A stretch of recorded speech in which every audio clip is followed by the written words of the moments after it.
Assalamualaikum, hai teman-teman semua, gimana nih kabar kalian? Semoga kalian selalu dalam keadaan sehat dan bahagia selalu. Dan buat teman-teman yang qadarullah lagi sakit, aku doain ya, semoga kalian lekas sembuh, amin ya robbal alamin. Alhamdulillah ya, kita bisa ketemu lagi di channel YouTube aku yang ngebahas cara mengelola keuangan, budgeting, saving, dan daily tips lainnya. Jadi di video kali ini aku nggak budgeting dan saving ya teman-teman, tapi aku mau sharing alokasi dana untuk THR. Mungkin ada ya sebagian orang, apalagi pasutri baru yang nggak tahu nih gimana sih cara mengalokasikan dana THR. Karena dana THR ini memang nominalnya cukup besar ya, biasanya 1 kali gaji. Tapi memang nggak selalu 1 kali gaji, biasanya sesuai dengan kebijakan perusahaan masing-masing ya. Nah di sini aku udah buat template-nya, apa aja pos pengeluaran yang diperuntukkan dari dana THR dan sumber THR itu dari mana sih sebenarnya. Kemudian nanti di akhir video aku juga akan spill ya alokasi dana THR aku di tahun 2025. Dan buat teman-teman yang mungkin nggak dapat THR, nggak apa-apa ya, nanti aku akan kasih tips gimana cara mengumpulkan dana THR. Yuk langsung aja kita bahas mengenai THR atau tunjangan hari raya. Sesuai dengan namanya, dana THR ini biasanya ditujukan untuk menunjang kebutuhan di hari raya. Tapi meskipun begitu, jangan sampai ya dana ini hanya habis pada saat untuk lebaran aja. Jadi apa aja sih pos pengeluaran yang umumnya atau idealnya itu dipakai dari dana THR? Nah, di sini aku mau spill ya pos pengeluaran apa aja yang bisa kita alokasikan dari dana THR. Ilmu ini aku dapatkan atau aku simpulkan ya berdasarkan informasi dari beberapa financial planner di Indonesia. Jadi intinya aku udah ringkas dan kasih kesimpulan ya, ternyata beberapa pos pengeluaran ini biasanya dialokasikan dari dana THR. Langsung aja ya teman-teman, untuk yang pertama adalah zakat dan sedekah. Jadi ini adalah poin penting ya teman-teman, makanya aku taruh di nomor 1.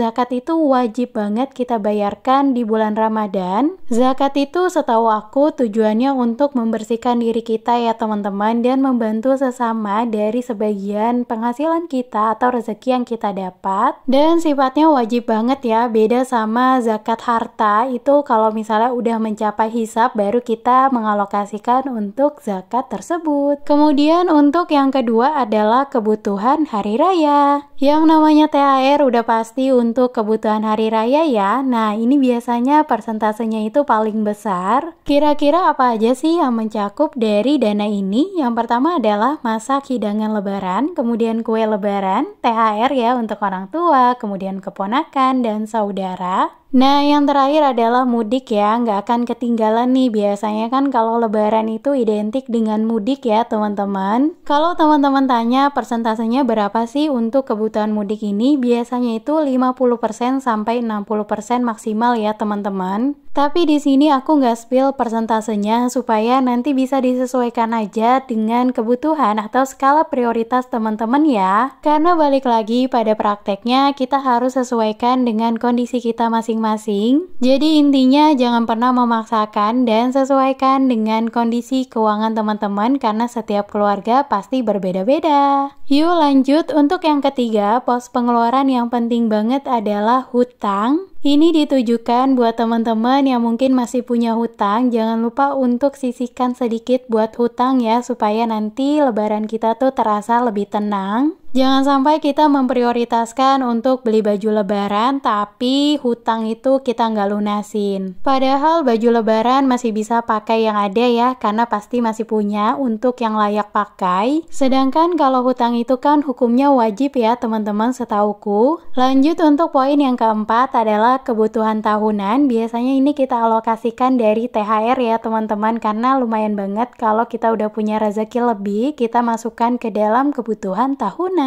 Contohnya apa aja sih kebutuhan tahunan itu? Yang pertama adalah pajak atau servis kendaraan ya teman-teman. Dan barangkali teman-teman juga mau ngumpulin untuk bayar SIM ya yang 5 tahunan. Nah itu dia ya teman-teman untuk keperluan kebutuhan tahunan. Lanjut untuk poin yang kelima adalah dana darurat. Jadi THR ini memang kesempatan banget ya buat kita ngebus untuk dana darurat, karena dana darurat itu kan lumayan besar ya nominalnya. Biasanya besaran dana dana darurat ini disesuaikan dengan status kita, apakah menikah dan punya anak. Nah, maka dari itu pasti ya nominalnya itu lumayan besar, makanya kita harus cicil ya dari setiap bulannya atau pada saat kita punya THR. Karena dana darurat ini penting banget ya teman-teman, supaya kita hidup itu punya kenyamanan dan punya rasa aman dan tenang. Jadi kalau misalnya ada keadaan darurat, kita udah nggak panik lagi. Dan yang terakhir adalah pos pengeluaran untuk investasi jangka panjang. Biasanya ini kita bisa alokasikan ke logam mulia ya atau saham. Jadi berapapun persentasenya, kalian harus alokasikan untuk kebutuhan jangka panjang ya, supaya duit lebaran itu nggak cuma habis untuk lebaran saat itu aja, tapi ada juga jangka panjangnya. Nah itu dia ya teman-teman, pos pengeluaran yang bisa kita alokasikan dari dana THR.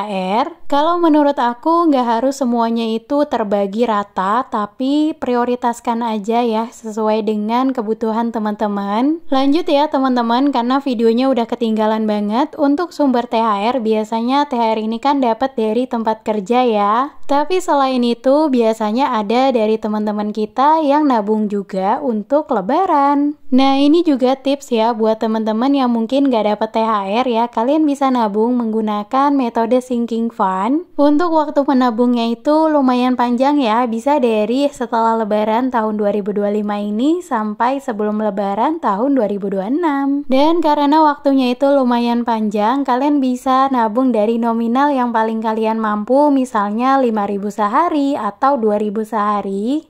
Insya Allah kalau teman-teman konsisten untuk nabung ya setiap harinya, atau ada challenge lembar sehari, itu bisa banget nanti nominal itu lumayan besar ya pada saat panen di tahun 2026. Nah itu dia ya teman-teman tips dari aku. Untuk metode nabungnya sendiri bisa disesuaikan aja dengan kecocokan teman-teman ya. Dan di YouTube tuh udah banyak banget yang sharing tentang metode menabung. Lanjut ya teman-teman, di sini aku udah tulis beberapa alokasi dana THR aku tahun 2025 ini. Disclaimer dulu ya teman-teman, seperti yang aku bilang tadi, setiap keluarga punya prioritasnya berbeda-beda. Nah saat ini tuh aku prioritasin untuk kebutuhan hari raya dan juga investasi jangka panjang ya, makanya persentasenya itu lumayan besar. Langsung aja di sini aku udah ada ya diagram untuk melihat nih seberapa banyak persentase untuk setiap pos pengeluaran. Untuk yang pertama di sini adalah zakat dan sedekah ya teman-teman. Untuk persentasenya itu 3% dari jumlah THR. Lanjut untuk yang kedua, di sini ada persentase 7% yaitu perbaikan rumah.